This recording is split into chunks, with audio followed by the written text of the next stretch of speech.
M'dzina la Tate ndi la Mwana ndi la Mzimu Woyera. Amen. Ndikukulandirani pano pa Tiyankhuleni Ambuye.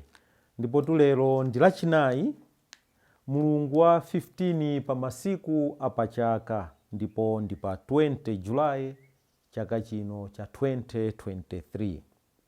Mawu athu oyamba akuchokera m'buku la Exodo mutu wa 3 ndime ya 13 mpaka na 20.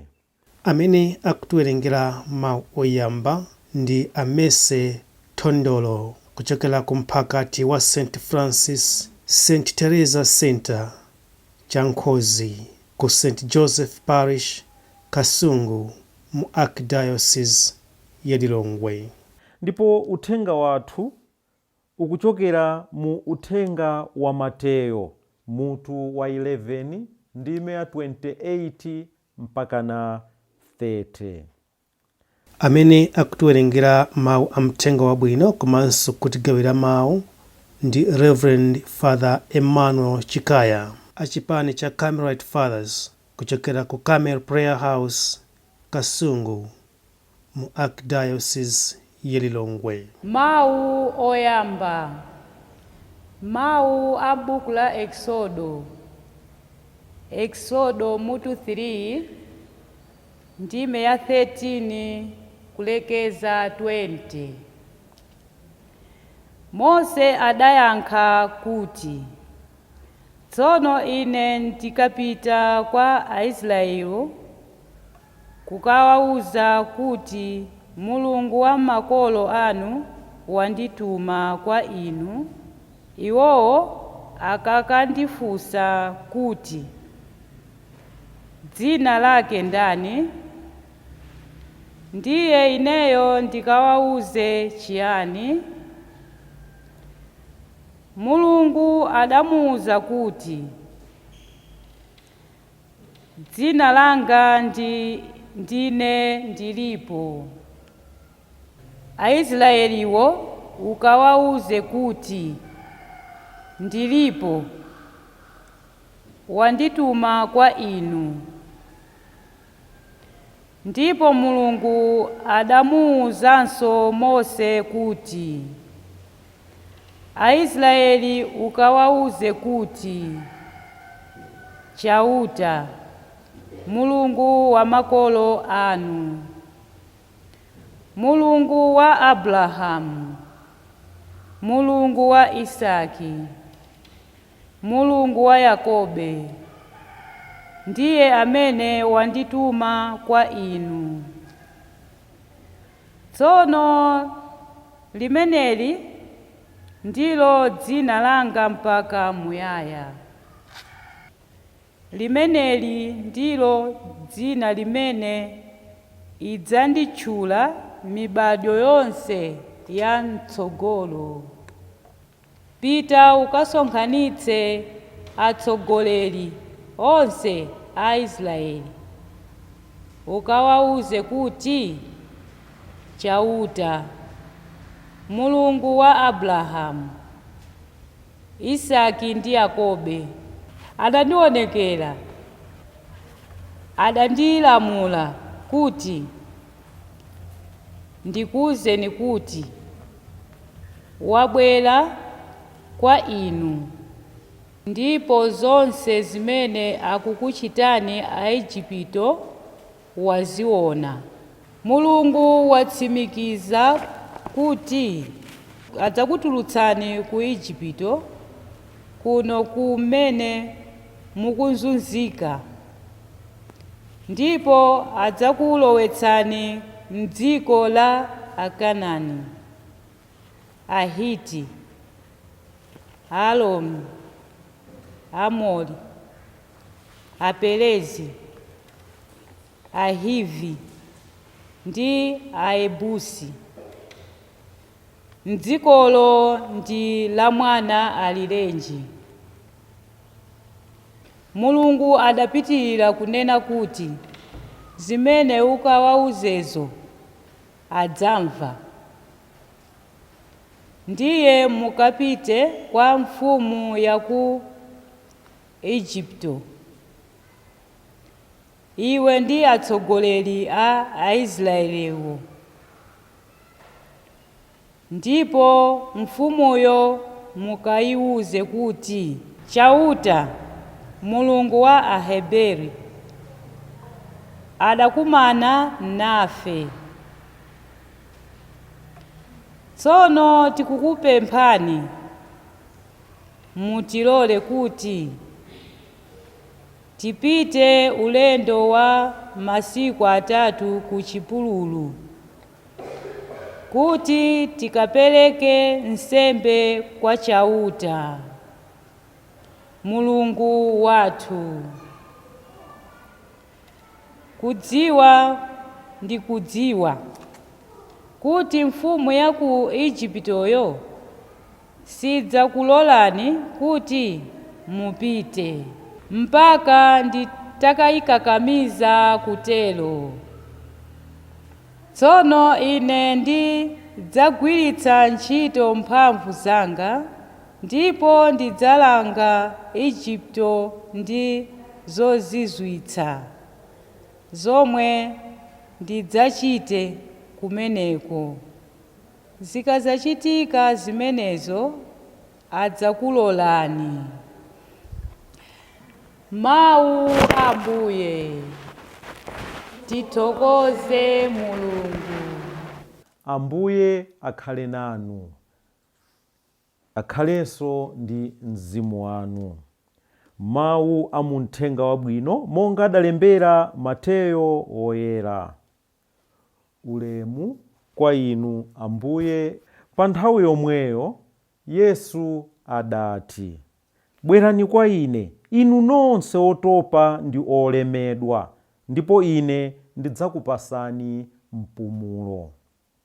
Sezani goli langa ndipo phunzirani kwa ine, pakuti ndine ofatsa ndi wamtima wodzichepetsa. Mukatero mudzapeza mpumulo m'mitima mwanu. Pajatu goli limene ndimakoleka ine losavuta, ndipo katundu amene ndimasezesa ine ngopepuka. Uthenga wa Ambuye. Ulemu kwa inu Ambuye Yesu Khristu. Mawu athu oyamba lero akutithandizanso kuti tikumbukire zimene Mulungu amachita mwa ife. Chinthu choyamba choti Mulungu amakhala ndi anthu ake.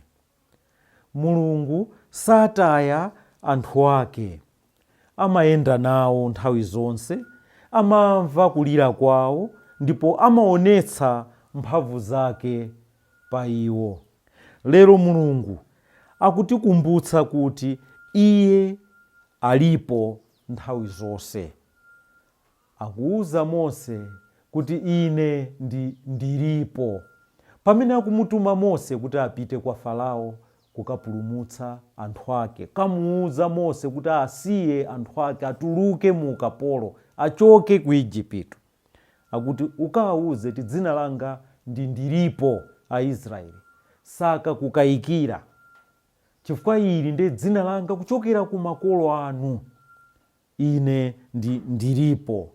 Ndi Mulungu amene ali wamoyo, Mulungu wa Abrahamu, Isaki ndi Yakobo. Kusonyeza kuti si Mulungu wa anthu akufa, ndi Mulungu wa anthu amoyo. Mulungu ameneyo amene Moseno akukumana naye ku chipululu kucha, ndi Mulungu amene sasintha, ndipo zomwe amalonjeza amakwaniritsa. Amachita zimene iye walonjeza anthu ake nthawi yake ikafika. Ndipo tikuonatu kuti Mulungu akuyamba ntchito yopulumutsa anthu ake ku Igupto kudzera mwa Mose. Kodi ifeyo Igupto wathu ndi chiyani? Chimene lero Mulungu akuyamba kutipulumutsa ifeyo ndi chani? Igupto wathu ndi chiyani? Mavuto tikukumana nawo ndi ati amene Mulungu afuna atichotsemo. Ululu umene tikuva ife ndi otani, ndi uti umene Mulungu watumiza Mose wafika kwa ife tafuna kuyamba kutipulumutsa ife ndi zitizo. Lero Mulungu wathu wamoyo omva kulira kwathu akufika kwa ife, ndipo tisakayikire ayi, akufika kwa ife, ndipo cholinga chake ndi kugonjetsa Farao. Farao amene ali mwa ife, Farao amene watizinga ife, Farao amene akutisowetsa ife mtendere. Farao ameneyutu akuzokhala ti ndi matenda mmoyo wathu. Farao amene akuzokhala ndi kuponderezedwa kumene tili nako pakati pathu. Farao amene akuzokhala ti ndi ukapolo wa machimo umene ife tilimo. Mulungu tulero akufuna kutichotsa ife mu ukapolo umenewo. Akufuna kugonjetsa Farao ameneyo amene ali mmoyo wathu wa tsiku ndi tsiku, kuti inu ndi ine tikhale afulu. Kodi ifeyo tilola Mulungu kuti agonjetse Farao ameneyo, kapena ndife anthu amene timasangalala naye Farao amene ali mmoyo wathu? Timasangalala ndi machimo amene timapanga tsiku ndi tsiku, timasangalala ndi umphawi umene tili nawo. Lero tu Mulungu afuna kutichotsera ife zonsezo, tikhale amfulu, ndife ana athu, ndife ana ake, ndipo Mulunguyo wamva kulira kwathu. Uthenga wathu wabwino ukupitiriza mutu omwewo. Lero Ambuye Yesu amva kulira kwathu, ndipo ndi Ambuye Yesu amene akuona kuti ndife otopa, komanso ndife olemedwa. Tikulemedwa ndi zintchito zimene tikupanga zopanda phindu, tikulemedwa ndi machimo amene timapanga. Lero to Ambuye Yesu akuti akufuna kuti ifeyo atitule akatundu amene osiyanasiyana amene ifeyo taseza. Tisiye akatundu amenewa osiyanasiyanawo, tisiye machimo amene timakonda kumabwereza umapanga kawirikawiri. Tichoke mukuponderezedwa, kuberedwa, kuyipisiridwa mbiri yathu ndi zina zambiri zimene zikutilemetsa ifeyo. Lero Ambuye Yesu akutipasa ife mwayi umene ati bwerani kwa ine ndikupaseni mpumulo. Bwerani kwa ine inu amene muli otopa ndi olemedwa. Komatu pamene akunena zimenezi Ambuye Yesu, pali chinthu chinanso chimene akutikumbusa. Ambuye akuti tibwere kwa iwowo. Iwo ndi amene atiphunzitse, iwo ndi amene atithandize. Sakutiuza kuti kutsatira Ambuye Yesu sitikhala ndi mavuto ena aliwonse. Ayi, ndife anthu tili pa dziko lapansi, mavuto tikhala nawo. Koma ngati mavuto ukuwaseza, ukuwanyamula ndi Ambuye Yesu, mavuto amenewa ati amakhala opepuka. Ndifuna kutiuza kuti sezani goli langa, nyamulani mavuto ndi ine, ndipo mukanyamula ndi ine mavuto adzakhala opepuka. Kunyamula mavuto ndi Ambuye Yesu ndi chikondi, kupanga zinthu mwachikondi, kuthandiza ena mwachikondi, kuwakhululukira ena amene akutilakwira. Zimenezitu zimatipepusa ife. Fa ndi zimene Ambuye Yesu mwini anapangaso, kubwera pa dziko lapansi pamene ife tili ochimwa, kudzatinyamulira goli limeneli, ukapolo umene tinali nawo ndi kugonjetsa machimo aja, kuti ifenso tikapanga zinthu mwachikondi. Chifukwa tikupanga mwachikondi, vuto lija limachepa. Nchifukwa kuti mukatenga mwana amene wanyamula mwana nzake, chifukwa takumukonda mwana uja, samva kulemera. Amadziwa kuti wanyamula m'bale wake, wanyamula amene amamukonda. Ukanyamula china chilichonse mwachikondi, chimakhala chopepuka. Ambuye Yesu tulero akutikumbusa zimenezo. Tikakonda Ambuye Yesu, tizakondanso ena, tizakondanso adani athu, tizatha kunyamula mavuto, kupirira mavuto amene tili nawo, chifukwa zonsezo tikuchita ndi Ambuye Yesu, tikuchita mwa Yesu. Munthu amene amatsatira Ambuye Yesu amamuwuzanso kuti seza mtanda wako ndipo pambuyo pake unditsate ine. Pamene waseza mtanda ndi Ambuye Yesu, mtanda uja umakhala opepuka, umakhala osavuta. N'chifukwa lero Ambuye Yesu ati ndipo katundu amene ndimasezesa ine ngopepuka.